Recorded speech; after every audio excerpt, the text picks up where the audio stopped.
Jose Flores, who's here with us today. He's an amazing guy. I met him 2 months ago while we were auditioning speakers for today, and he's amazing. He's a powerhouse in terms of corporate transformations. He is also a #1 best-selling author. He has 3 books, some of which we have here today. He's been in the corporate world for over 2 decades, and he's really talked about breakthrough thinking as well as unparalleled motivational mastery. So he's going to share about his journey to a global claim, right? He's done all things all over the world, talked a little bit about resilience, passion, and the belief in human nature. So without further ado, I'd love to introduce Jose Flores as our guest speaker for today, and thank you very much for coming. Jose. Thank you. Put it up a little bit. Thank you, Ron. Appreciate it. Awesome. How you guys doing today? Come on, you can do better than that. How you doing today? Awesome. Hey, listen, first of all, I just want to say thank you to Royal Caribbean for inviting me, and also for Ron and Elsa for putting this together. And also thank you guys for showing up. We really appreciate it. So today I'm going to be talking about, obviously the month of July, for those of you who don't know, is Disability Pride Month. So I'm going to be talking a little bit about Disability Pride Month. I'm going to share a little bit of my story, and I'm also going to share a few of my cruising experiences as well. Sound good? Does that sound good? Say, let's go. Let's go. Awesome. First slide, please. So if you don't know what, is that the first slide? Yes. Can we go to the second slide then and then come back to this one? So Disability Pride Month is celebrated annually in July to mark the anniversary of the Americans with Disabilities Act, the ADA, which was signed into law on July 26, 1990. So in 2 more days, we're going to be celebrating 34 years of the ADA, which is amazing. Yeah, exactly. The ADA is a civil rights milestone that protects people with disabilities from discrimination in public life and promotes inclusion in society. Disability Pride Month is also a time to celebrate the diversity and contributions of people with disabilities and to raise awareness and highlight their voices, which I love that, because one of the things that I'm so passionate about as far as being a person with a disability is letting my voice be heard. Because when I was younger, for so many years, I felt invisible, right? It's almost like out of sight, out of mind, not only because of my own limiting beliefs, but because of the kind of like the stereotypes that society puts on people with disabilities. So, next slide, please. The theme, actually, if you can go back one. The theme for this year's Disability Pride Month is, we want a life like yours. We want a life like yours, which comes from the ARC's National Council of Self-Advocates. The theme reflects the disability community's desire for equality and life experiences that are often denied to people with disabilities. It invites people to empathize with those who want the same opportunities, joys, and freedoms as others, such as the ability to work, travel, which is my favorite, by the way, live independently, which is also a huge thing, have friendship, make friendships, and participate in their own care.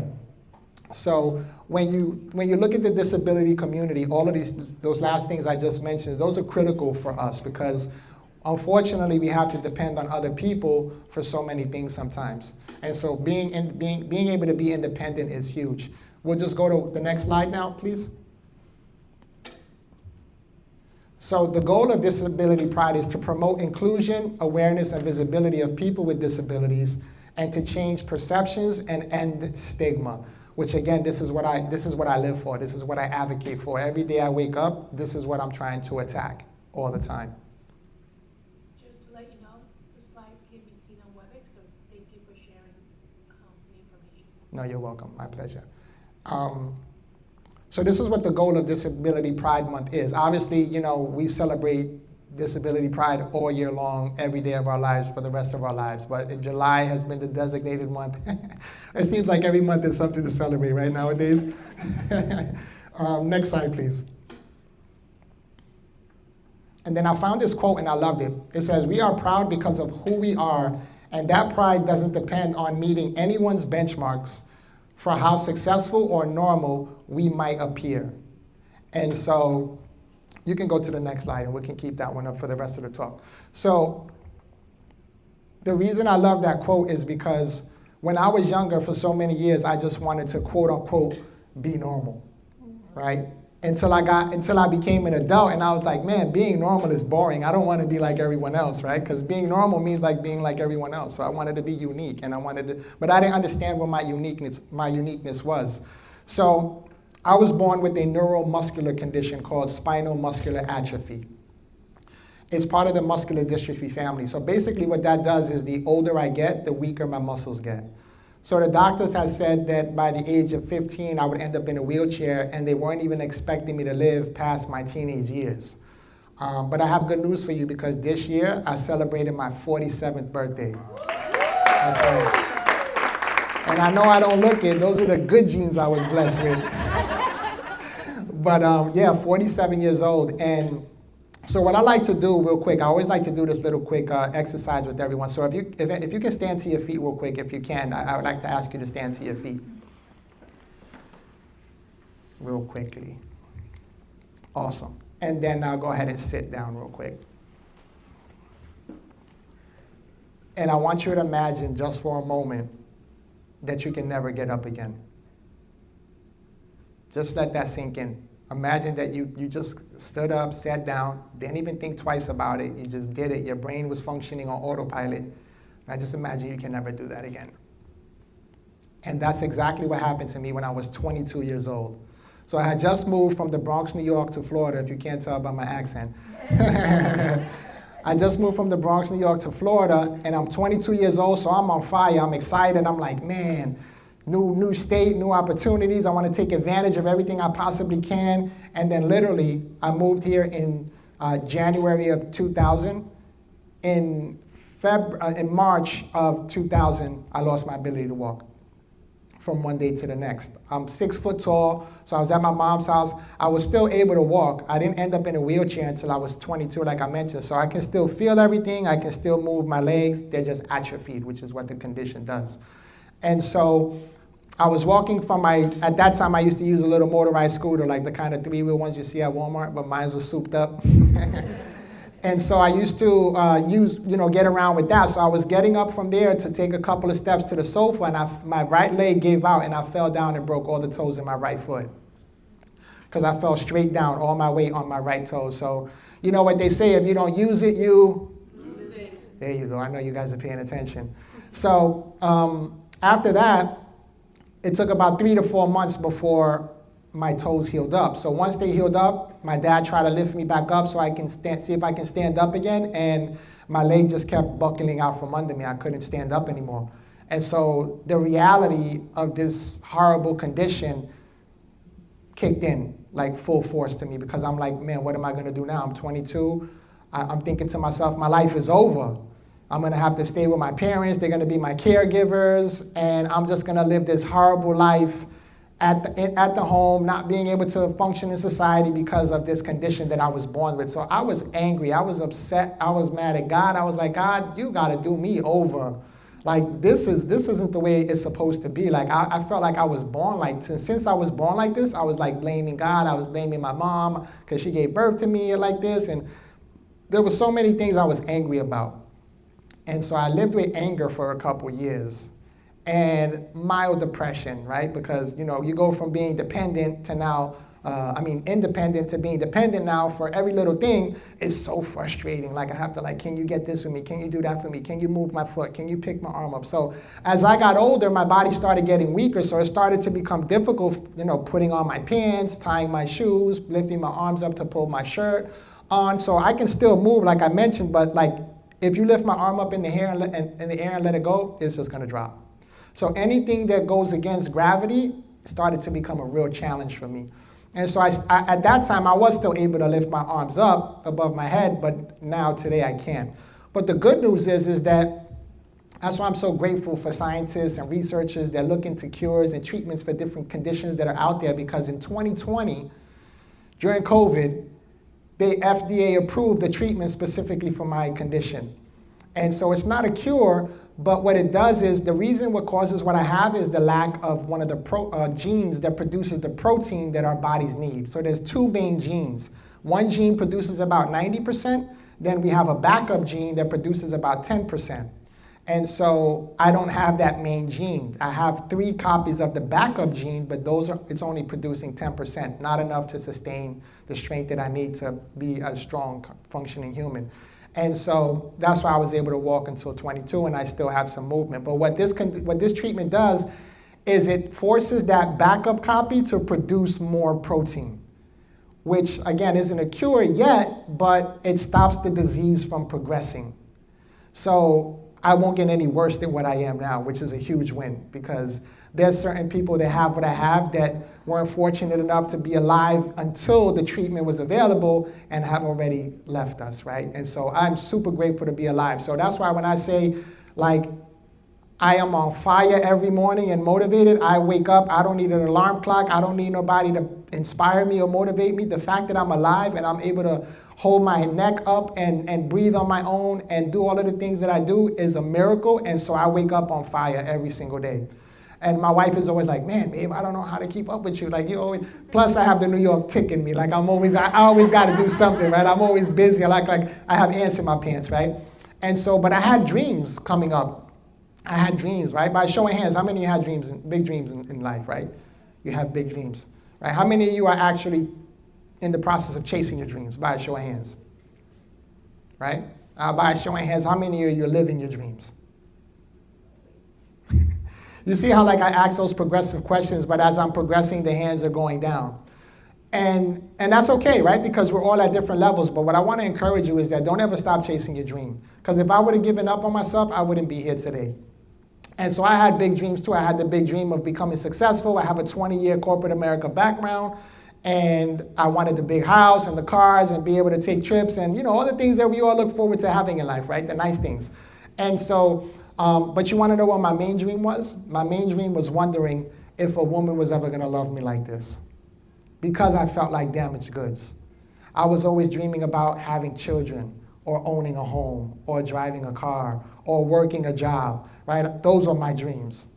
And so there's nothing wrong with the other dreams, right? The chasing the big things and the money and the cars and all of that, but as long as you know that the value isn't in those things, right? We don't find value in those things.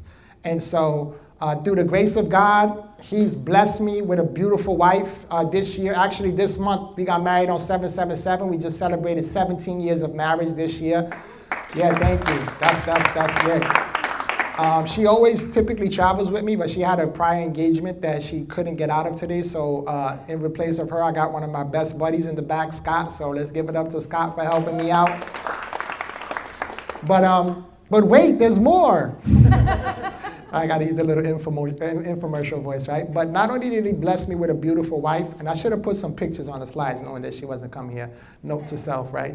But not only did he bless me with a beautiful wife, but we have 2 amazing sons. Healthy young boys, yeah. Actually, they're young men now, yeah. They're 23 and 24 years old. Wow. Healthy boys. My younger son is 6'1". My oldest son is 5'11", 250 pounds, big boys. And I feel like, you know, God gave me double for my trouble, right? Because he knew that my wife was going to need help helping me, so he gave me 2 healthy boys. And I'm telling you, when I talk about teamwork, I mean, we all know that teamwork makes the dream work. Come on now, say it one more time. Teamwork makes the dream work. Right? Teamwork makes the dream work. And the reality is that the reason I'm here today is because my wife, you know, we just became empty nesters, really. Thank God, right? But my oldest son just came back home from college. And so he's back home. We told him, come back home, save up some money for a couple years so you can go and buy your own house and then get out again, right? And then my younger son, he's like me. He's like a bullet. He as soon as he graduated high school, he moved to Gainesville, has his girlfriend, he works, and he's on fire too. But we just became empty nesters, and it felt great. It feels great to be an empty nester because now we don't have to be on top of our children, clean your room, do this, pick up after yourself, right? Like sounding like a broken record. But not only did he bless me with a beautiful wife and 2 beautiful kids, but I drive my own car with hand controls. My wife and I own our own home, mortgage-free. We also have an investment property that I never thought would be possible. And then we also have our own business that we get to run. We travel the world facilitating workshops and speaking at large conferences and summits and things like that. And I don't say that to impress you, but I say that to impact and inspire you and let you know that dreams are still coming true today. Because if you would have asked me just 10 years ago if I would be doing what I'm doing today, I would have said, you're out of your mind, you're crazy. If you would have asked me 10 years ago if I would have became a #1 best-selling author, I would have said, you're crazy, because I didn't even like reading or writing when I was in school. You guys, can anybody relate to that, right? And so, but if you would have asked me 10 years ago that I would have been traveling the world and impacting and inspiring millions of lives, I would have been like, there's no way I would have been able to do that. And so a lot of times that has to do with the limiting belief system that we have when we're growing up, right? When we're growing up, our environment, our culture will tell us what we're supposed to be and what we're not supposed to be a lot of times. And I listen to that, unfortunately. And even the families that we're born into, they're programmed too. Like our parents are programmed sometimes with limiting belief systems, right? So we all know the old programming, right? You got to go to school. You got to graduate school, you got to go to college, you got to graduate college, and then you got to go to find a job, work that job for 40 years, and then hopefully live long enough to be able to enjoy your retirement, right? That was the old programming. And but statistics show that people who retire don't live long enough really to enjoy their retirement. So you're working for 40 years to maybe enjoy 10? Those numbers they're not mapping to me, right? So I started to change my environment, change my mindset, and start hanging around people who were doing what I wanted to do. So literally, when I was working my job back in 2018, right before they laid me off, I was Googling and YouTubing motivational speaking. Because so many years of my life, I was focusing on the things that I couldn't do. Until I said, okay, Jose, you got to start focusing on the things that you can do and the abilities that you do have. And so I literally Googled motivational speaking and YouTubed it and found all of these amazing speakers. By show of hands, anybody ever heard of Les Brown? Yes.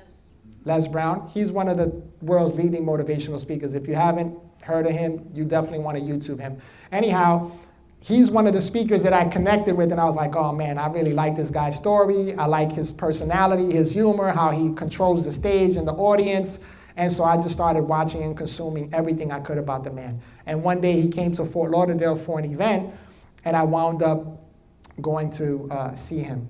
And anyway, long story short, you'll see it. I write about it extensively in my book because it was a mind-blowing experience. It was like a dream come true. And it's still to this day, sometimes it's so surreal that I wake up in these fancy hotels and I'm like looking at my wife and I'm like, are we really doing this?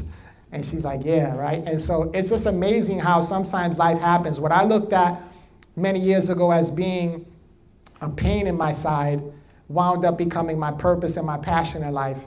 And so I'm able to grab a hold of that, change my mindset, and figure it out, right? And so that's exactly what I've been doing for the last 8 years, because I've been doing this full time for the last 8 years.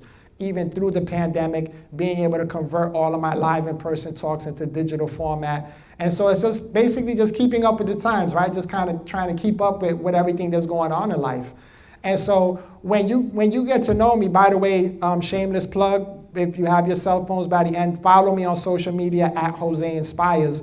But you'll see on my social media all of the things that I'm involved with. Not only am I a husband and a father, but I'm also an entrepreneur. I'm also the chairman of the Diversity, Equity, and Inclusion of the city that I live in Broward County. My wife and I are heavily involved in the church that we go to as well. And so we do a lot of things. We travel, we're creating content, we're constantly creating content, recording things, because I'm also a disability advocate. I was just in Capitol Hill advocating for accessible air travel. And Claudia, you can relate to that, right?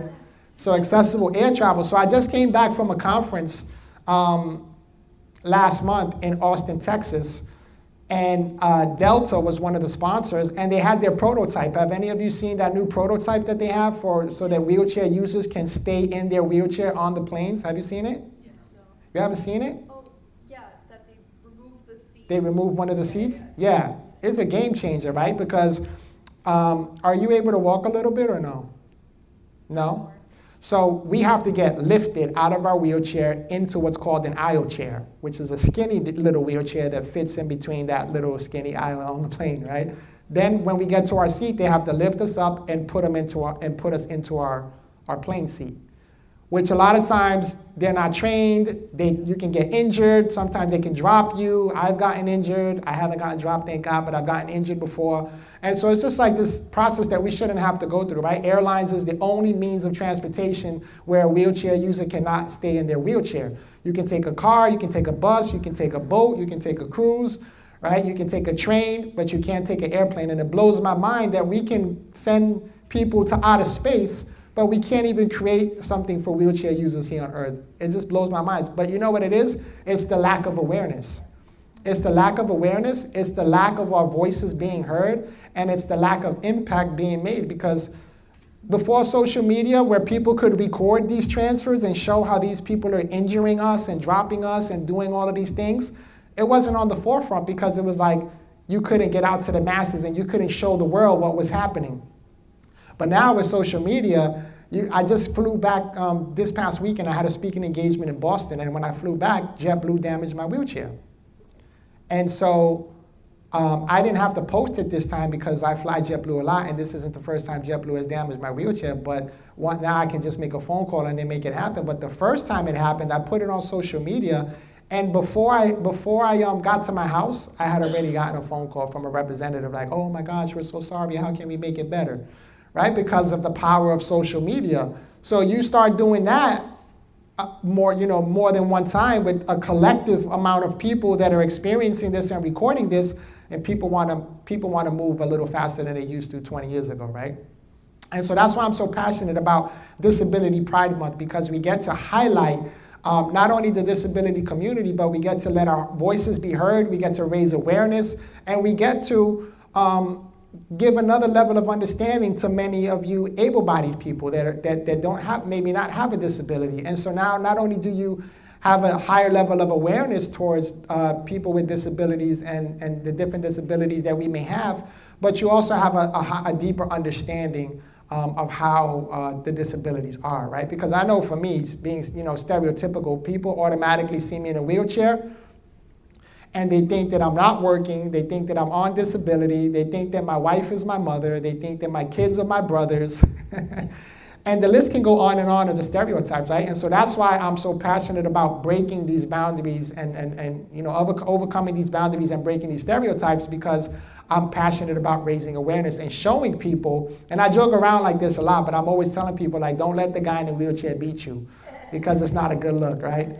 And so I'm always challenging people to better themselves and to gain a higher and a deeper level of understanding, because that's the only real way that we're truly going to be able to make teamwork make the dream work, right? All of you here collectively maybe work in different departments, you have different positions, different titles, but at the end of the day, you're all under Royal Caribbean working as a team, right? And so that's important that we work as a team. It's important that my family and I work as a team, because my wife or my children, that's what I was going to mention earlier, they have to physically lift me up and put me into this wheelchair after they get me dressed in the bed. Now, I pick out my own outfits, right? They're not picking out my... I mean, they help me get dressed, but I dress myself, right? I got to look a little decent, right? But the reality is that I'm excited to be here, and I'm glad and I'm grateful that Royal Caribbean has puts these type of programs together to raise awareness. Because I speak for many corporations, and I'm going to tell you something on my own personal experience, and I'm saying this because I'm giving Royal a kudos. I speak to Fortune 50, 100, and 500 companies, and not all of them are bringing guest speakers in, especially ones with disabilities. But the ones that do, the ones that have an open mindset, and the ones that are wanting to raise that awareness and that understanding within the workforce are the ones that excel in business. They're the ones that scale rapidly. They're the ones who have a diverse culture within their organization. And that's important, because the companies that do that, those are the companies that you see a lot of us buying from and working with, right? Apple's one of them, Google's one of them, I've spoken for them before as well. UPS is one of them. Like, you see these major conglomerates, they're all about the people. They're about business, they have to be about their business, right? But they're also about their people. They love their people, they care about their people, and they want to make sure that their people are good. The companies that I've worked for in the past, I worked for 2 major corporations. they treated me very well. They were very accommodating, gave me they even put the little automatic door opener in the front of the building, because you know how you have to badge in a lot of times to different parts of the buildings. They even installed that for me so that I can come in and not have to wait outside for 15 minutes till the next person comes in. They can hold the door open for me. So just things like that, when you think outside of the box, right? When you think of disability, you don't just think of what you can see, right? Like you can see me and you can see that I'm disabled. But you may see other people and you might not know that they may be hearing impaired, or they may suffer from anxiety or depression or low self-esteem. And not that these are disabilities, but they're things that people are struggling with that are a challenge, and you never know that they're going through them, right? We call those invisible disabilities, right? And so that's why you never want to judge a book by its cover, unless you're actually looking at a book. That's the only time you judge a book by its cover, right? I teach a book writing masterclass, and I tell people that, like, the only time you judge a book by its cover is when you're talking about an actual book, because that's what needs to be captivating and compelling, and you're like, oh wait, that looks like a good book, I want to read it. But when you're looking at humans, you have to understand that, you know, I went to, just to give you an example, I went to Whole Foods the other day, and the cashier was like, oh my gosh, I feel so sorry for you, what happened to you? And I'm like, what do you mean what happened to me? What happened to me? And she was like you're like that. I'm like what? Like, I play along into it. Like, in the beginning, it used to frustrate the heck out of me, to be honest. But now I kind of play into it, because you have to train people to understand that not everybody who's in a wheelchair is incompetent, incapable, and, you know, doesn't know what they're doing. And so I had to show her. I was like, what do you mean what happened to me? And she was like, you know, this. And I'm like, what? I don't understand what you're talking about. And I was like, she was afraid to say wheelchair. And I'm like, it's okay to say wheelchair. Like, it's okay. I was like, I was born with a condition that has me in a wheelchair, but I'm totally fine. I'm okay. Like, there's nothing wrong with me. But they automatically have that perception that because I'm in a wheelchair, I'm broken. There's something wrong with me. And you know, you grow up around that long enough, you start to believe that about yourself. And I'm saying that because I've experienced that. And so I'm constantly going out. When I come out of my car, I drive my car with hand control. I come out and like people are always staring at me. So if you know a New Yorker, you know that New Yorkers don't like being stared at. And so I'm like, again, like I always used to have an issue with that, but now again, I have fun with it, right? So like I'll be at the mall with my wife or one of my children, and we'll be walking the mall, and so you know how when somebody stares at you, you kind of like, you lock eyes with them, but if they see you're staring, you'll do one of these? Right, you do one of those, right? So what I do when I'm at the mall, and I promise you I do this all the time, like, you know, I'll be walking down with my wife, and I'll see somebody locking eyes, and I'll go. So I'll just stare at them, and we'll lock eyes, and we'll stare at each other, but you know, you get to a certain point where your neck can't turn anymore, so somebody got to give. Somebody has to give, right? And I know in me, I'm not going to lose the stare down. So I'll do one of these. I'm like.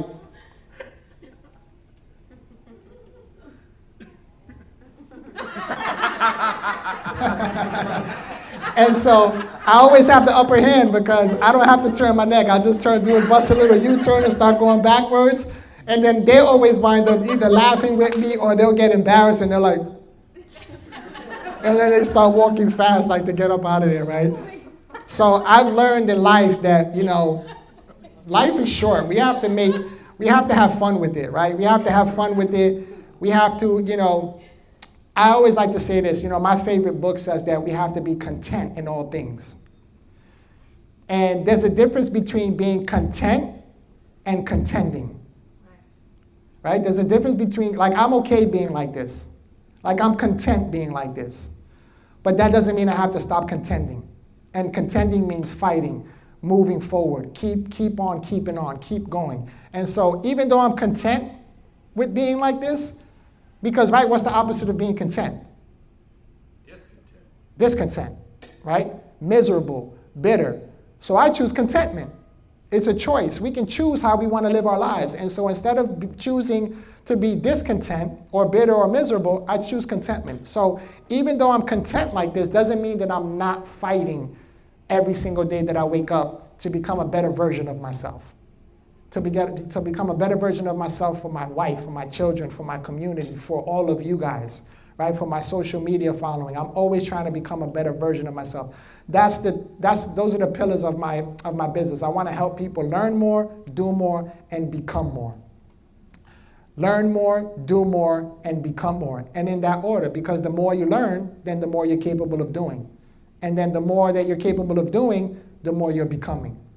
You're becoming a better version of yourself. So if you want to become a great individual, which all of you in this room have the capacity to be, you want to be able to learn more, do more, and become more. So if you've become stagnant in life, and you maybe come to work and you feel like you're in a rat race and you're doing the 9 to 5, and it's like feels like you're in this loop of a routine that doesn't change, then stretch yourselves. I know major corporations like this usually have like online learning portals, if I'm correct, right? You guys maybe have like a Royal Caribbean University or something like that. And so take a class. Learn something new that's outside of your comfort zone, that's going to stretch you to become a better version of yourself, that's going to expand your mind and your thinking and take you to a higher level in life. And so for me, I'm always asking questions everywhere I go to everyone I meet. I always want to know who you are, what you do, and how you do it. Because I'm a student of life. I'm a student of life, and I always want to be able to learn, because I can have a conversation with a CEO who's a billionaire or a real estate billionaire, which I have friends who are, or I can speak to the janitor of a corporation, and we can still find common interests, and we can still carry on a conversation, right? And so I want to be well-read, and I want to be well-educated, and so I'm always asking questions, because I'm interested. I'm curious. I want to know. Right? I want to know what you do. I want to know what you have going on, because that's how I'm able to elevate myself. Because now, Claudia and I were talking earlier about her getting a new vehicle. I'm sorry if I... No, you're good. Okay. Use me as an example. You're good. Okay. Getting a new vehicle. I've gone through the process a couple times, but guess what? I would have never known that it was possible to drive had I not went to the hospital one time for an appointment and saw another girl transferring herself out of her car into her wheelchair. And I was like, oh, she drives? And so I said, can I ask you a question? How do you drive? So she said, yeah, come here, let me show you. So she opened the door, showed me all her equipment, and I was like, wow, that's amazing. How did you do that? And me, here I go, not being, hate when everyone else is being stereotypical. Here I am being stereotypical to her, and I'm like, oh, are you here for an appointment?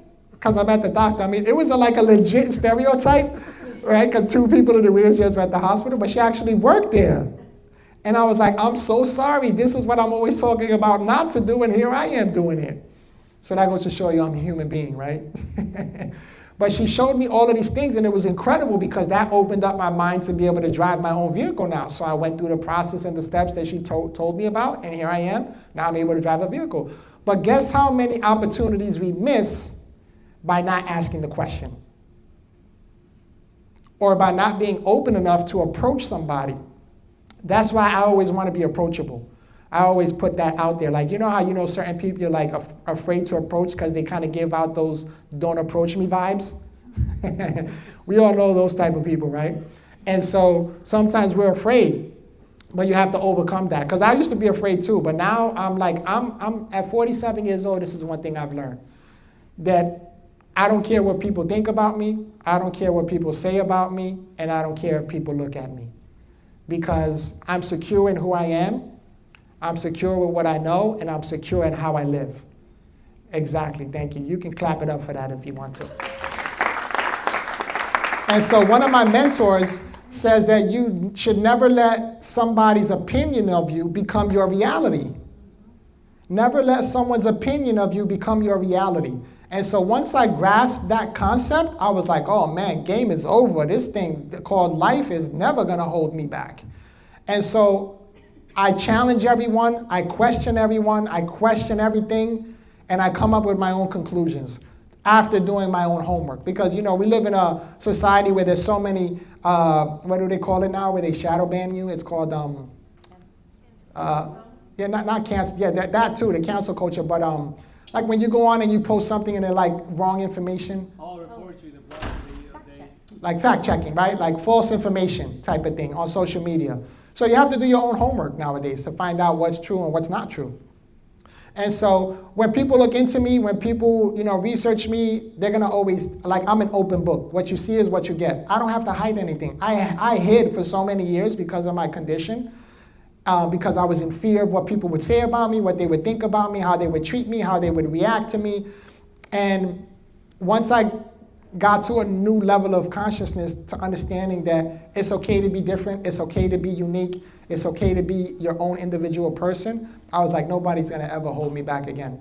And so I live my life to the fullest now. So you guys can all do the same thing. Like wherever you guys are in life, you guys can go to the next level. There's levels to this thing called life. You can go from level to level to level every year. So if you're in the same spot you are today that you were 5 years ago, you're growing stagnant, or you are already stagnant. So you have to change that, shake it up a little bit, right? Find things that you can get involved with, whether it's the community, or let me tell you this thing. This is one of the things too about me. And I share all of this, not to toot my own horn, but to just encourage you and inspire you.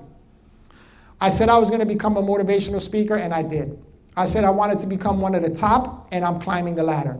I said I wanted to write for major publications. Matter of fact, yesterday I just dropped a new article on Entrepreneur. I don't know if any of you read Entrepreneur magazine, but I just dropped a new article in Entrepreneur honoring Disability Pride Month. But I said I wanted to write a book. I've written 3 of them. I said I wanted to travel the world. My wife and I have already flown to 3 of the 7 continents.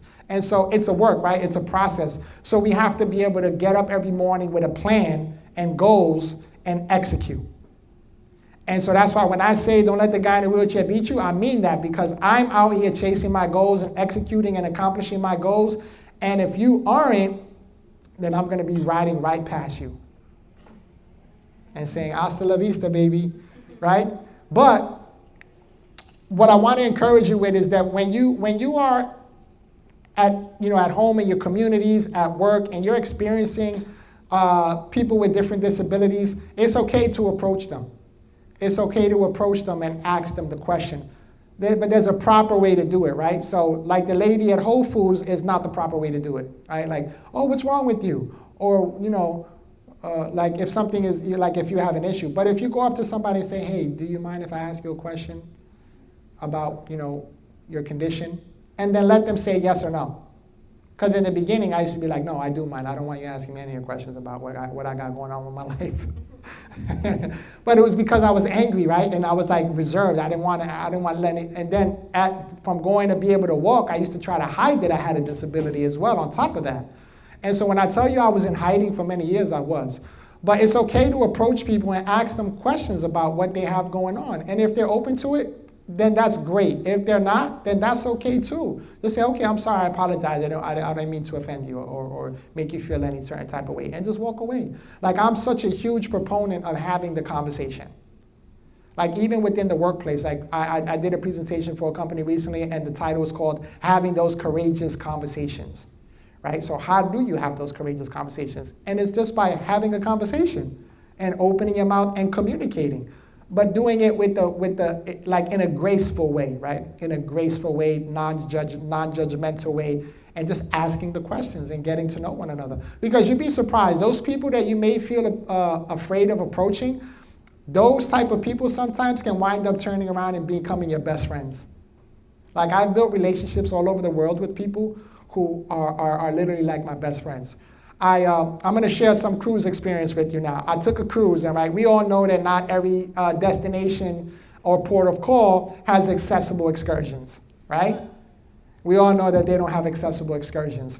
And so when my wife and I first went on a cruise, they try to kind of put that fear into you, like, don't book with the island, don't book with the locals, book with us because it's safer. They might get you. And so we've been cruising several times, right? We've cruising with with many of them, Royal, Carnival, Norwegian. We've cruising with several. But my wife and I, for us specifically, and this is just our experience, my experience, when we go, we're not afraid to work with the locals. A lot of them have excursions that are accessible. And a lot of times, when you're dealing with the cruise lines, they don't want to assist you with transferring if they have to transfer you. So the locals, they don't really care. They'll pick me up and throw me in the van, and we'll go and do an excursion. And I'm okay with that, right? But again, everyone's different. Everyone has their own experience, and everyone has their own level of expectation. But for me, I went to Ocho Rios, Jamaica. By a show of hands, anybody ever been there before? Yes. Anybody ever been to the Blue Hole in Ocho Rios, Jamaica? If you've never been and you go there again, or if you ever go there, you have to visit this excursion. It's not on the ships, but it's called the Blue Hole. And you can YouTube it. It's breathtaking. It's like a natural wonder almost type of thing. Anyway, when we go, in my mind, I already know that my wife and I and my kids, like sometimes they're gonna have to do things that I can't participate in, and I'm okay with that. Because it brings me joy and happiness to see my wife and my children having fun and experiencing these different experiences. So we go to Ocho Rios, Jamaica. We go to this Blue Hole. And I'm already looking. I'm always like very observant, right? That's another thing about New York, because we have like rotating, like our heads on a swivel. We watching everything that's going on. So I'm already scoping the land out, right, to see like what's a possibility or what may not be a possibility. So I already see like in my head, I'm like, okay, this is the no-go for me, because you have to like walk down this rugged terrain over rocks and trees from hurricanes and all of these different type of things to get to this Blue Hole. So they have like what they call an observation deck where I can see from the top, high up, I can see them having fun from a distance. So I'm like, oh man, this looks amazing. I wish I could, participate, but unfortunately I'm not able to. So one of the locals comes up to me, he's like, hey, what on, man? He was like, you wanna go into the water? And I'm like, yeah, sure, but how am I gonna get in? And he was like, I'll carry you. And I'm like, really? And I was like, hey, if you're willing and able, then I'm willing and able too. So I jump on his back, he piggybacks me, and at that point I already know to travel with a manual wheelchair as well, because we know that these, they can't fit in a van or a car, so I have a manual wheelchair that I transfer into. And so he put me on his back. Man, I should have brought a picture of that for you guys. But then his partner carries my manual wheelchair, because in my head I'm thinking I'm 155 pounds dead weight on this guy's back. I'm pretty sure at some point he's gonna have to take a break or put me down or something. And I'm like, and if you put me on the floor, you're gonna have a hard time picking me back up. So bring my wheelchair so you can carry it, and if he does, he can sit me in the wheelchair. Man, when I tell you this little 22-year-old Jamaican carried me all the way to the water without taking a break one time, I was like, this guy is like an ox. So he put me in the water, put me with a life vest on, and literally stayed with me in the water for like 30 minutes. It was freezing, by the way. But I could only stay for like 30 minutes. But my kids and my wife were swinging from vines into the water. They had like a little slide that they went down. And it was the most amazing experience that I had in my life. One of the most memorable ones. And then not only did he carry me all the way down, but he carried me all the way back up without stopping one time. I actually write about it in my book too, because it's like one of those life experiences that change your life that you got to tell people about it, right? By a show of hands, have anything amazing happened to you that you were like, oh, I can't wait to call my girlfriend or my boyfriend or my mom or my dad, right? And you want to share that moment? That was one of those moments for me, because I even got teary-eyed thinking to this guy like, bro, you didn't have to do that. Like, there's not people out like, I want to help the guy in a wheelchair and carry him like a quarter of a mile down this terrain so he can experience life. And so, guess what? Him and I are still friends to this day. We message each other, we FaceTime each other. He moved from Jamaica to Canada not too long ago, and we're like good friends. But how did that happen? Because you had one human being who was willing to show compassion to another human being so he can experience what his family was experiencing and everyone else there was experiencing, and give that person a memorable experience. And because of that, we're like best friends today, to this day. And so that was just one cruise experience. Another cruise experience was we went to Amber Cove in the Dominican Republic. And again, like, I don't have a problem letting people help transfer me. So just recently, I went on my first dune buggy ride through the mud. And I was like, no, my sneakers. When I tell you I brought an old pair of sneakers purposely for this excursion, and I forgot to change my sneakers and I left my new ones on, and I hit that first pud muddle, I was like, oh my gosh, I'm looking at my shoes and I'm like, no way. But again, it was one of the most amazing experiences that I have. We were in the buggy, we went through the water, we went through the jungle, we got to experience Dominican Republic, and it was great. So when I go on these cruise ships, I let the customer service desk know, like, hey, I'm gonna be going around the cruise and videoing all of the different accessible points. Do you have anything that's like a I should not miss moment that I can record? And sometimes they'll tell me like, oh yeah, this and yeah, that. And sometimes, actually more times than I would like, I'm educating the cruise staff on the different accessible things that are available to me. So here's one for you, Ron. Ron, I saw Ron's ear goes, oh, I want to hear what he has to say about this. So you know how like when you go to the pool, and maybe you may have not noticed this, Claudia, maybe you've noticed this, but when you go around a pool or a jacuzzi area, they have these little silver lids. They're in a circular silver lid. A lot of times you don't know this, but when you take that lid off, that's where they come and they put the pool lift into, for me to be able to transfer from my wheelchair into that lift and then into the pool or the jacuzzi. So what my wife and I do, and what we've learned as avid cruisers, is that we always look at the deck plans online. And the deck plan shows you every wheelchair accessible point on the ship. So I recently went on a cruise. I'm not gonna name any names, but I saw on the deck plan that they had an accessible lift for their spa jacuzzi area. And my wife and I, we travel a lot, so when we go on the cruises, we automatically want to get into the spa areas. So I had to ask them, so when I get there, the first thing I do is I go to all the places that I want to experience for the whole week that I'm gonna be there, and I wanna make sure everything is in functioning order. So I go there, and I'm asking the staff member, where is the pool lift, circular silver thing? She didn't know what I was talking about. She was like, we don't have one. I was like, Mama, you have one, let me show you. I pulled out the deck plan on myself and I was like, you see this? This shows that this area has a accessible entrance for me to get into the jacuzzi. She was like, oh no, we don't have one. I was like, can you call your manager? So they had to call the manager for the area, and I asked him, hey, do you have one of these? He said, no, we don't have one. I said, I have the deck plan. So anyway, I had to keep on going up and up and up, escalating until somebody finally said, yes, we have one, but it's not available. Okay, well that's great. If you would have told me that an hour and a half ago, then we wouldn't be having this conversation right now. But it blew my mind that it was a fairly new ship. Actually, yeah, it was their newer ship. It was on the deck plan and no one knew about it until I brought it to their attention. That was in the jacuzzi area. Then I go to the outdoor pool area. You know how they have the pools that are like against the railings that overlook the ocean? So those are amazing too. And I always thought, you know, you see that you have to go on the steps on the side of them. So in my head, I'm like, I can't get into this. But again, if you see the little silver plate, you know that that's where they can put the lift in.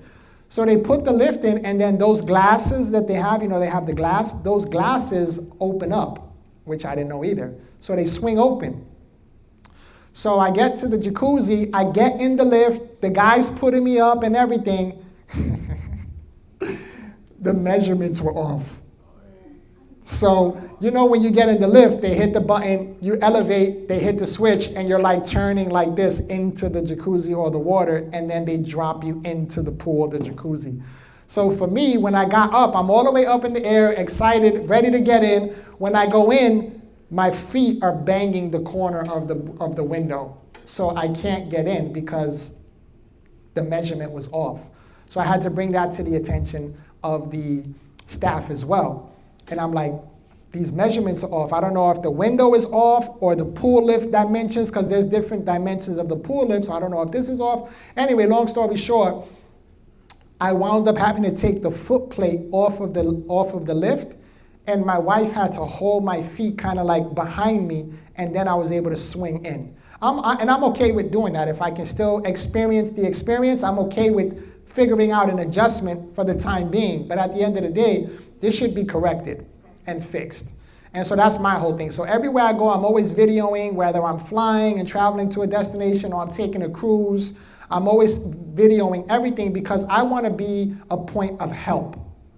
so that people are aware. I'm able to help raise awareness, and I'm able to help fix whatever the issue may or may not be. Now, don't get me wrong. I know that a lot of times these cruises are registered outside of the U.S. to avoid many different things, but I'm grateful that they do include things that the disabled community can take a part of. So I am always moving in a spirit of gratitude. But if you have it and it doesn't work, I want to be able to help you fix it so that we can get it functioning and moving. And again, I can experience life like the other 5,999 people on the ship too, right? Without any barriers. So I'm trying to just help remove barriers, not only for me, but for other people that experience different disabilities as well. So when I approach these people, I'm not approaching them in like this should be working, you have it here, you have to fix this, this isn't right. I'm not approaching it because that's the wrong way to approach it. It's always better to, what do they say, you attract more bees with honey, right? And so if you approach it in a way where you want to be proactive and you want to be helpful and you want to be maybe a source of education to them, like how can I support you? How can I help you make this a better experience, not only for myself, but for everyone else who's going to pay good money to enjoy your facilities? And it's not only cruise ships, it's everywhere, it's airlines, everything. That's why I'm so grateful that Delta is doing what they're doing. So now I don't have to get transferred. I can just literally go on the plane, and you can Google this or YouTube this as well if you guys are interested in seeing what it looks like. I can now get on the plane, and that very first seats, I can back right in. They strap me down, and I can stay in my wheelchair. The cool thing also about it is that that actually, by the way, should be approved by the end of this year, 2024. The FAA is scheduled to approve that this year. Once they approve it, first quarter of next year, Delta said we're going to start installing these in our whole fleet. And so I'm grateful that Delta's leading the charge in this initiative, in this prototype. And so they're already working on accessible restrooms, right? Because you would think like, well, it's great getting on the plane, but what if we have a 12-hour flight across the country and we have to use the bathroom? You know how skinny those bathrooms are, how tight they are. You can barely fit up half a body in that thing. And so they're in the process of also reconfiguring their restrooms to make at least one of them wheelchair accessible, which obviously has to be the one in the front, right, by where our wheelchair is going to be. Which again is a great way forward. So even though this year we're celebrating 34 years of Americans with Disabilities Act, 34 years, we've come a long way, but there's still a long way we have to go. There's still a whole lot of work because we're not where we should be in 2024 regarding the disability community. We are way behind still in times. And so that's why I'm so passionate and active in my community and in the world, because I want to be able to help move the needle forward a little faster. So with that being said, I just wanted to, because for the sake of time, I know we're kind of going over a little bit, but I just wanted to say I thank you so much for allowing me to spend the time with you, allowing me to share a little bit of my story and some of my life experiences and my family with you guys and all the amazing things I'm able to do in life today. And I just want to leave it open for maybe 5-10 minutes for some Q&A. If you guys have any questions about anything, feel free to ask me a question. But before we get into the Q&A, I just want to ask you guys to do one more thing for me, and that's to stand to your feet one more time, because I always like to close all of my presentations on a high note. And you can participate in this too. I mean, with your arms, right? Awesome, yeah. So perfect. So. I want you to repeat something after me, and I want you to repeat it with all power, passion, and conviction. You don't have to raise them just yet. Are you guys ready? Yes. Ready. Did that sound convincing to you? I said power, passion, and conviction. Are you guys ready? Yeah. There you go. That's a great example of just pushing a little bit further than what you think you can go and showing how much more you can do, right? So I want you to repeat after me, and I want you to repeat with power, passion, and conviction. I want you to say, I won't give up. I won't give up. I won't give in. I won't give in. And I won't stop until I win. And I won't stop till I win. Come on, let's do it with more energy one more time. I won't give up. I won't give up. I won't give in. I won't give in. And I won't stop until I win. And I won't stop till I win. Now I want you to do one more thing for me, and I'll never ask you to do something that I can't do myself. So I want everyone to raise one finger to the ceiling real high. What's your name? Carlos. Carlos. Can you come here real quick? Sure.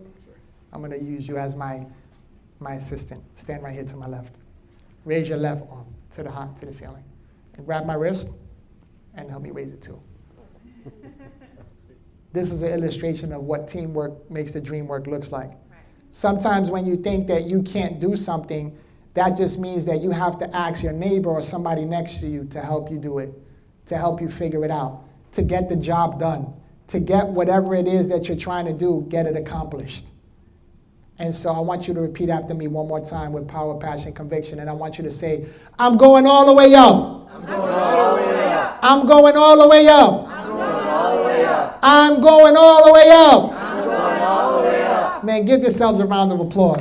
Thank you, brother. I appreciate you. Awesome. So I just want to leave it open, maybe 2 or 3 questions. Do we have time? I mean, I know we're going over, but I think this is a really great session. So we have time for a question or 2. Isn't Jose amazing? Right? Thank you so much. I appreciate it. One comment if you get the questions, just like, he had a great story about his personal journey. We all have stories about our own personal journey, whether you have a disability or not.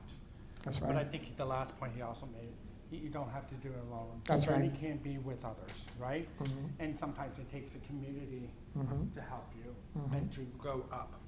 So, any questions or comments or anything? I Sure. just want to thank you because everything that you said, I have an invisible disability. And I shared that with Ron. I have a hard time explaining to myself because I suffer from pain. But they never accommodate me because I'm not in a wheelchair. So it's really hard for me to get this accommodation sometimes. But I think the thing I relate the most is your process. Because it was like going back 20 years ago when I was first diagnosed, and I'm going through that same process myself. And so I really appreciate you sharing that story, Thank you. most because of it's great to find someone that you can relate to. Mhm. Because most of the time, nobody understands it, Mhm. and nobody will relate to it. That's right. I get questioned all the time, why do I look like this? And so every single thing that you mentioned, I can relate to, and it was great hearing it. So I really thank you for sharing that with us. That's beautiful. Thank you for sharing that, too. Absolutely. One of the things in life is that a lot of times, as humans, we always want to skip the process. Whatever process that you have to go through, because the process isn't fun. The process doesn't feel good. The process can be lengthy sometimes, or it can be painful sometimes. And so one thing I learned in life is that you can never skip the process. So with knowing that, when you can learn to embrace the process and learn how to work with the process instead of against the process, it makes it just a little bit easier to overcome the process. And if I could just add something really quick, that's awesome. It's a journey about acquiring a disability, right? You can acquire a disability, and that's actually one of the interesting stats, because you can join this minority group tomorrow. You could walk in front of a bus and be in a wheelchair. What I think you described, which is typical of a lot of people with disabilities who acquire a disability, is sort of a grieving process. It's almost like your death. You go Exactly. through that sort of 7 stages of grief, and you're like bargaining with God. Remember, you talked a lot about that. It's a process. And so, for many people, it takes longer than others. You get stuck in this phase and all that stuff, but it's a process. But like I said, and like Jose said, you don't have to do it alone. There's others that are here to help you.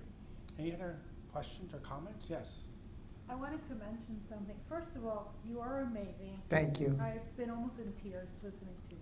Thank you. And I just wanted to let you know that under the Access team, and for everyone here, because you probably don't know, we actually have an accessible shore excursions team.